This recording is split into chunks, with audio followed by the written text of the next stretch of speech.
प्यारे बच्चों, good morning. कैसे हो आप सब? ठीक हो? मुझे उम्मीद है कि आप सब बिल्कुल ठीक ठाक मज़े से और अच्छे से अपनी पढ़ाई जो है वो कर रहे हो। तो मैं Jyoti Minhas Cambridge International school Dasuya की ओर से आपका आज की हिंदी कक्षा में स्वागत करती हूँ। तो बच्चों, कल हम सब ने धूल पाठ जो है वो पढ़ना शुरू किया था। कल हमने उसकी आधी कहानी जो है वो पढ़ी थी और साथ में जब मैंने आपको वीडियो भेजी थी, एक लिंक भेजा था और आपसे ये कहा था कि आपने वो कहानी एक बार अच्छे से पढ़नी है। तो मुझे उम्मीद है कि आप सब ने वो कहानी जो है अच्छे से पढ़ ली होगी। तो कहानी को लेकर आगे चलने से पहले एक बार थोड़ा सा उस कहानी को दोहराएंगे कि कल हमने जो कहानी शुरू की थी धूल, उस कहानी में लेखक ने धूल का मनुष्य के जीवन में महत्व समझाया था कि हम लोग आज की जो सभ्यता है वो धूल मिट्टी से नफरत करती है तथा वो क्या चाहती है कि उसके बच्चे साफ सुथरे धूल मिट्टी से बिल्कुल दूर रहें। किंतु लेखक ने ये समझाया कि ये शरीर जो है वो मिट्टी और धूल से ही मिलकर बना है, तो बच्चों के मुख पर जो धूल है वो तो बच्चों को और भी सुंदर बना देती है।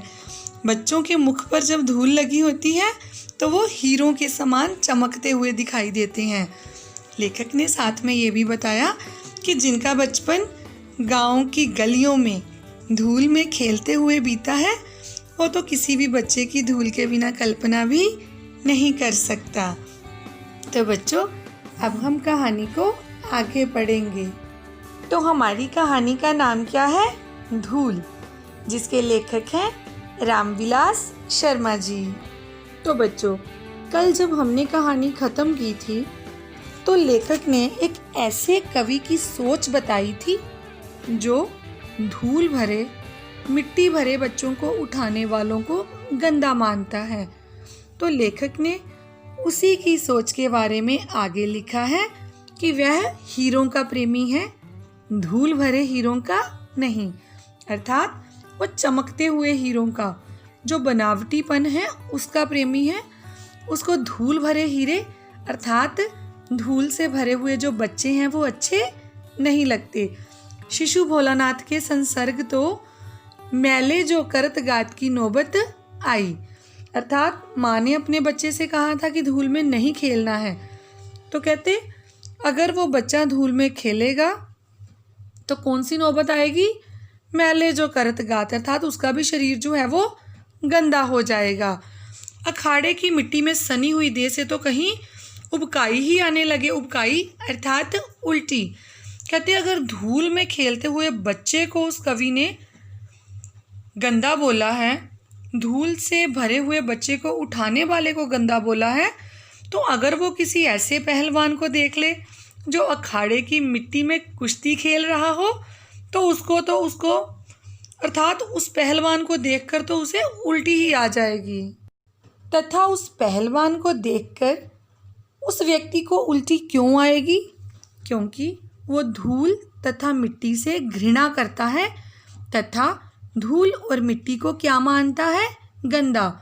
जो एक छोटे से बच्चे के मुंह पर अगर धूल मिट्टी लगी है उसको मैला बोल रहा है, उसको गंदा मान रहा है, तो एक पहलवान जो मिट्टी में कुश्ती करता है, आप सब ने भी बच्चे पहलवान देखे होंगे जो मिट्टी में कुश्ती करते हैं। अखाड़े में जब वो कुश्ती करते हैं तो उनका पूरा शरीर मिट्टी से भरा होता है, तो ऐसे लोग फिर उस पहलवान से, उस मिट्टी से तो और भी अधिक घृणा करेंगे। तो इससे आगे लेखक ने क्या कहा है? जो बचपन में धूल से खेला है वह जवानी में अखाड़े की मिट्टी में सनने से कैसे वंचित रह सकता है? वंचित रहना, दूर रहना, रहता है तो उसका दुर्भाग्य है और क्या। लेखक ने क्या कहा है कि जो अपने बचपन में धूल से खेला है वो जवानी में अखाड़े की मिट्टी से दूर नहीं रह सकता। अखाड़े की मिट्टी में अपना शरीर जो है वो मलने से, गंदा करने से या उस मिट्टी में सनने से वो दूर नहीं रह सकता। अगर कोई व्यक्ति उस मिट्टी से दूर रहता है तो ये सिर्फ और सिर्फ उस व्यक्ति का दुर्भाग्य है। दुर्भाग्य, बुरी किस्मत। अर्थात धूल मिट्टी से प्यार करने वाला व्यक्ति धूल मिट्टी से दूर जो है वो कभी नहीं रह सकता। तो इसके बाद लेखक ने शरीर पर मिट्टी लगने का जो सुख है, अर्थात शरीर का मिट्टी से सनने का जो सुख है, उसे बड़ा ही दुर्लभ माना है, जो बड़ी मुश्किल से मिले। संसार में ऐसा सुख दुर्लभ है। पसीने से तर बदन पर, पसीने से तर अर्थात शरीर पर जब पसीना आया हो, मिट्टी ऐसे फिसलती है जैसे आदमी कुआं खोद कर निकला हो। तो बच्चों, कभी आपने किसी व्यक्ति को मिट्टी खोदते हुए या गड्ढा खोदते हुए देखा है? तो जब वो उस गड्ढे को खोदकर बाहर निकलते हैं तो उनके पूरे शरीर पर मिट्टी ही मिट्टी लगी होती है। तो लेखक ने क्या कहा है? पसीने से तर बदन पर मिट्टी ऐसे फिसलती है जैसे आदमी कुआं खोदकर निकला हो और उसकी मांसपेशियां फूल उठती हैं। आराम से वह हरा होता है। अखाड़े में निर्द्वंद, निर्द्वंद जिसका कोई विरोधी ना हो, चारों खाने चित्त लेटकर अपने आप को विश्व विजयी लगाता है। अर्थात ऐसा व्यक्ति जो पसीने से भरा हो, जब वो अखाड़े में कुश्ती करता है, जब उसके शरीर पर मिट्टी जो है वो लगती है, तो ऐसा लगता है कि वो कुआं खोद कर निकला हो। और ऐसा ही व्यक्ति अखाड़े में निर्द्वंद अर्थात उसका कोई विरोधी नहीं होता, वो अपने आप को विश्व विजयी बनाता है। दूसरों को हराकर वो अपने आप को विश्व विजेता जो बनाकर उस अखाड़े से बाहर निकलता है। अर्थात इसके माध्यम से भी लेखक ने धूल और मिट्टी का महत्व समझाया है कि धूल और मिट्टी जो है वो हमारे शरीर को मजबूत बनाती है, हमारे शरीर के लिए कितनी ज़रूरी है। क्योंकि मनुष्य का जो शरीर है वो शरीर भी तो मिट्टी का ही बना हुआ है। मिट्टी उसके शरीर को बनाती है क्योंकि शरीर भी तो मिट्टी का ही बना है। शरीर और मिट्टी को लेकर संसार की असारता, असारता अर्थात जिसका कोई सार ना हो, पर बहुत कुछ कहा जा सकता है। परंतु ये भी ध्यान देने की बात है कि जितने सार तत्व, पंच तत्व, तो बच्चों हमारा शरीर जो है वो 5 तत्वों को मिलकर बना है। तो कहते हैं जो 5 तत्व हमारे जीवन के लिए अनिवार्य हैं वे सब हमें मिट्टी से ही मिलते हैं। तो हमारा शरीर जो है किन 5 तत्वों को मिलकर बना है? अंतरिक्ष, अंतरिक्ष अर्थात आकाश, वायु, आग, पानी तथा धरती, धरती, भू, धरा, मिट्टी। जिन फूलों को हम अपनी प्रिय वस्तुओं का उपमान बनाते हैं, उपमान तुलना की जाए, अर्थात हम अपनी जिन प्रिय वस्तुओं की तुलना फूलों से करते हैं वो प्रत्येक वस्तु जो है वो भी मिट्टी से ही मिलती है। और जिन फूलों के साथ हम उन प्रिय वस्तुओं की तुलना करते हैं वो फूल भी किसकी उपज है? मिट्टी की। रूप, रस, गंध, स्पर्श, इन्हें कौन संभव करता है? रूप, रंग रूप, रस, आनंद, गंध, खुशबू, स्पर्श, एहसास। तो कहते हैं ये पूरा जीवन, ये पूरी सृष्टि जो है ये मिट्टी की ही उपज है। हर चीज़ को पैदा करने वाली मिट्टी ही है तथा इस सृष्टि में जीवन को संभव करने वाली भी मिट्टी है, क्योंकि मनुष्य का जो शरीर है वो भी मिट्टी से ही बना है। इसके बाद लेखक ने क्या कहा है कि माना कि मिट्टी और धूल में अंतर है, लेकिन उतना ही जितना शब्द और रस में। तो बच्चों, शब्द जब हम किसी से बात करते हैं, शब्दों का प्रयोग कर जब हम वाक्य बनाते हैं, जैसे मैं आपसे बात कर रही हूँ, रस, रस आनंद, उन शब्दों को, उन वाक्यों को हम किस रस में बोलते हैं? प्यार से बात कर रही हूँ, गुस्से से बात कर रही हूँ। तो कहते हैं शब्दों और रस में जितना अंतर है उतना मिट्टी और धूल में, देह और प्राण में, शरीर और प्राण, ये दोनों एक दूसरे के बिना अधूरे हैं। तो इसलिए जितना शरीर और प्राण में अंतर है उतना ही मिट्टी और धूल में, चांद और चांदनी में। मिट्टी की आभा, आभा अर्थात चमक, मिट्टी की चमक का नाम धूल है और मिट्टी के रंग रूप की पहचान उसकी धूल से ही होती है। आंधी आती है, तूफान आता है, हवा के साथ कितनी धूल जो है वो उड़ती है, तो वो धूल जो है वो कहाँ से पैदा होती है? मिट्टी से। तो इसलिए लेखक ने क्या समझाया है कि मिट्टी और धूल में बड़ा कम अंतर है। मिट्टी का ही दूसरा रूप जो है वो धूल है। जैसा कि नीचे दी गई तस्वीर में भी आंधी में सफ़ेद रंग की धूल जो है वो उड़ रही है, तो मिट्टी और धूल एक समान है। ग्राम भाषाएं अपने सूक्ष्म बोध अर्थात कम ज्ञान, जिन्हें कम नॉलेज हो, तो ग्राम भाषाएं अपने सूक्ष्म बोध से धूल की जगह गर्द का प्रयोग कभी नहीं करती। गर्द अर्थात रेत, अर्थात गांव के लोग भी धूल को रेत कभी नहीं कहते, क्योंकि धूल तो वह धूल है जिसे गोधूली शब्द में हमने अमर कर दिया। तो बच्चों, गोधूली शब्द का अर्थ मैंने आपको कल भी बताया था कि जब गाय चलती हैं तो उसके पैरों के नीचे से जो धूल उड़ती है, जो मिट्टी उड़ती है, उसको गोधूली कहा जाता है तथा उस धूल को गोधूली का नाम देके लेखक ने उसे महान बना दिया। अमराइयों आम के बाग, अमराइयाँ शब्द जो है उसका अर्थ क्या है? आम के बाग। तो अमराइयों के पीछे छिपे हुए सूर्य की किरणों में जो धूली को सोना कर देती है, अर्थात लेखक ने इस पंक्ति के द्वारा क्या समझाया है कि गांव में आम के जो बाग होते हैं, जब सूर्य की किरणें जो हैं वो निकलती हैं, तो उन वृक्षों में से, उन पत्तों में से जब सूर्य की रोशनी निकलकर बाहर आती है, तो उस समय जो धूल होती है वो कैसी दिखती है? सुनहरी रंग की। तो बच्चों, इसको इतना मुश्किल नहीं समझना है कि हाँ जी हमें तो समझ नहीं आ रहा।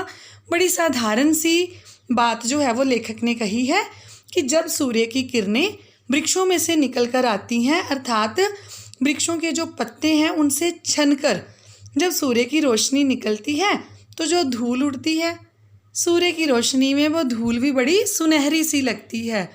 आप इस चीज़ को अपनी आंखों से भी देख सकते हो। कभी सूर्य की किरणें जब निकली हों, उस समय अगर आंधी तूफान, जो हल्की हल्की हवा में थोड़ी थोड़ी धूल उड़ रही हो, तो उसको देखना, वो धूल जो है वो बिल्कुल सुनहरी रंग की दिखेगी। सूर्यास्त के उपरांत लीक होता है एक लाइन पर, गाड़ी के निकल जाने के बाद जो रुई के बादल की तरह, या इरावत हाथी के नक्षत्र पथ क्या होता है बच्चों? नक्षत्रों का मार्ग, अर्थात ग्रह, प्लैनेट्स की भांति जहाँ की तहाँ स्थिर रह जाती है। अब आगे लेखक ने क्या कहा है कि सूर्यास्त के समय, जब सूर्य अस्त हो जाता है, तो उस समय जब एक लाइन पर गाड़ी, कौन सी? बैलगाड़ी, क्योंकि लेखक गांव की बात कर रहा है। गांव में जब बैलगाड़ियां चलती हैं तो उसके पीछे जो धूल उड़ती है, वो धूल है कैसी दिखती है? रुई के बादल की तरह या इरावत हाथी के नक्षत्र पथ की तरह दिखाई देती है। इसमें भी आपने डरना नहीं है कि ये मुश्किल है, साधारण सी बात है बच्चों। जब गांव में खेतों से बैलगाड़ियां निकलती हैं, ट्रैक्टर, ट्रॉली, कुछ भी निकल के जाता है, तो उसके पीछे जो धूल उड़ती है, काफ़ी देर के लिए वो धूल जो है वहीं रह जाती है, काफ़ी देर हमें कुछ भी दिखाई नहीं देता। तो लेखक ने गांव के उसी दृश्य का वर्णन किया है। चांदनी रात में मेले जाने वाली गाड़ियों के पीछे जो कवि कल्पना की भांति उड़ती चलती है, जो शिशु के मुंह पर, फूल की पंखुड़ियों पर साकार, जिसका कोई आकार हो, सौंदर्य बनकर छा जाती है, धूल उसका नाम है। तो बच्चों, इन पंक्तियों के माध्यम से लेखक ने धूल का बड़ा ही सुंदर वर्णन किया है कि धूल किसे कहते हैं। कहते चांदनी रात में जब गांव के लोग मेले जाते हैं बैलगाड़ियों पर बैठकर, तो मेले जाते समय वो धूल जो है उन गाड़ियों के पीछे जब उड़ती है, वो किसी कवि की कल्पना की भांति उड़ती है। शिशु के मुंह पर जो धूल होती है, फूलों की पंखुड़ियों पर जो धूल होती है, कहते वो इतनी सुंदर दिखती है और उसी को अर्थात उसी का नाम धूल है। तो लेखक ने धूल का बड़ा ही सुंदर वर्णन जो किया है, शिशु के मुंह पर, फूल की पंखुड़ियों पर, गाड़ियों के पीछे उड़ने वाली धूल, इन सब उदाहरणों के द्वारा धूल को एक सुंदर रूप जो है लेखक ने दिया है। तो इसके बाद गोधूली पर कितने कवियों ने अपनी कलम नहीं तोड़ दी। कलम तोड़ना बच्चे मुहावरा है, तो कलम तोड़ना बड़ा अच्छा लिखना। तो लेखक ने क्या कहा है, गोधूली पर कितने कवियों ने अपनी कलम नहीं तोड़ दी, अर्थात गोधूली का वर्णन कितने ही कवियों ने किया है। लेकिन ये गोधूली गांव की अपनी संपत्ति है जो शहरों के बाटे हिस्से नहीं पड़ी। तो इसमें लेखक ने गांव और शहरों का जो तुलनात्मक वर्णन किया है, तुलनात्मक दोनों की तुलना की है। लेखक ने क्या कहा है कि जो गोधूली है वो गांव की संपत्ति है। गांव की संपत्ति कैसे है, क्योंकि खेत खलिहान आपको जो है वो गांव में ज़्यादा दिखेंगे। बैलगाड़ियाँ, किसान खेतों में खेती करते हुए जब हल चलाता है तो उस समय जो धूल उड़ती है, गांव में लोगों ने गायें, भैंस, पशु पक्षी जो हैं वो पाले होते हैं, पालतू पशु पक्षी। तो कहते हैं गोधूली, गाय जब चलती है उसके खुरों के नीचों से, उसके पैरों के नीचे से जो धूल उड़ती है वो सिर्फ और सिर्फ गांव में मिल सकती है, शहरों में नहीं। इसीलिए लेखक ने कहा है कि जो गोधूली है वो गांव की अपनी संपत्ति है, अर्थात प्रॉपर्टी, शहरों के हिस्से नहीं पड़ी। शहरों में आपको जगह जगह गायें जो है वो चलती हुई नहीं दिखाई देगी। अगर कहीं गाय मिल भी जाएगी तो वहाँ पे आपको खेत खलिहानों में गाय नहीं दिखेगी, वहाँ पे उड़ती हुई धूल जो है वो नहीं मिलेगी। अब हम कहानी की एक बार अच्छे से दोहराई करेंगे, क्योंकि मुझे पता है कि कहानी को समझना थोड़ा सा मुश्किल है। कहानी आसान है, उसका जो कॉन्सेप्ट है वो बड़ा ही आसान है। धूल का जो महत्व है, मिट्टी का जो महत्व है वो समझाया है। हाँ, थोड़ी सी उदाहरणें, थोड़े से शब्द जो उन्होंने प्रयोग किए हैं वो हमें लगता है कि मुश्किल है। तो आज हम थोड़ी सी कहानी जो अभी हमने पढ़ी है उसको एक बार दोहराएंगे। तो सबसे पहले लेखक ने अखाड़े में जो पहलवान कुश्ती करते हैं उनकी उदाहरण ली है कि जब वो अखाड़े में कुश्ती करते हैं, उनके शरीर को जब पसीना आता है तो जो मिट्टी उनके शरीर के साथ चिपकती है वो मिट्टी उनको कितना मजबूत बनाती है, वो मिट्टी उनके शरीर के लिए कितनी ज़रूरी। इसके साथ साथ लेखक ने गांव का जो दृश्य है वो हमें दिखाया है कि किस प्रकार खेतों में जब सूर्य उगता है, अर्थात जब सूर्य की किरणें जो हैं वो अपनी रोशनी करती हैं, तो आम के पेड़, आम के जो बाग वहाँ पे होते हैं, उसके पत्तों में से जब सूर्य की रोशनी जो छन कर आती है तो धूल, उड़ती हुई जो धूल है वो सूर्य की किरणों की तरह ही सुनहरी दिखती है।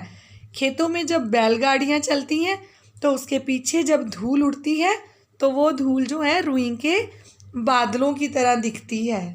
उसके बाद लेखक ने गोधूली का महत्व समझाया है। तो बच्चों, 2 दिन हो गए हैं हमें कहानी पढ़ते हुए। गोधूली शब्द का अर्थ तो आपको पता होगा, गो गाय, धूली धूल, अर्थात जब गाय चलती है तो उसके पैरों के नीचे से जो मिट्टी धूल उड़ती है उसको गोधूली कहा है। तो लेखक ने क्या कहा है कि ये गोधूली जो है सिर्फ और सिर्फ गांव की अपनी संपत्ति है। शहरों में हमें ये गोधूली जो है वो बड़ी कम देखने को मिलती है। तो इस तरह लेखक ने क्या कहा है कि धूल को गोधूली का नाम देकर उसे सदा के लिए अमर कर दिया। उस धूल का जो महत्व है उसको और अधिक बढ़ा दिया। तो बच्चों, मुझे उम्मीद है कि आपको आज की जो आज कहानी का हमने हिस्सा पढ़ा है, आपको अच्छे से समझ आ गया होगा। हाँ, अगर आपको कहीं भी कोई मुश्किल लगे तो कल जब हम कहानी पढ़ेंगे एक बार मैं फिर से आपको कुछ कठिन शब्दों के अर्थ, कुछ कठिन पंक्तियों की व्याख्या जो है वो दोबारा समझा दूंगी। तो बच्चों, आपने उस लिंक को खोलकर जो मैंने कल भेजा था कहानी पढ़नी ज़रूर है। आज के लिए इतना ही। कल फिर एक नई हिंदी कक्षा में मिलेंगे। धन्यवाद बच्चों, सदा खुश रहो।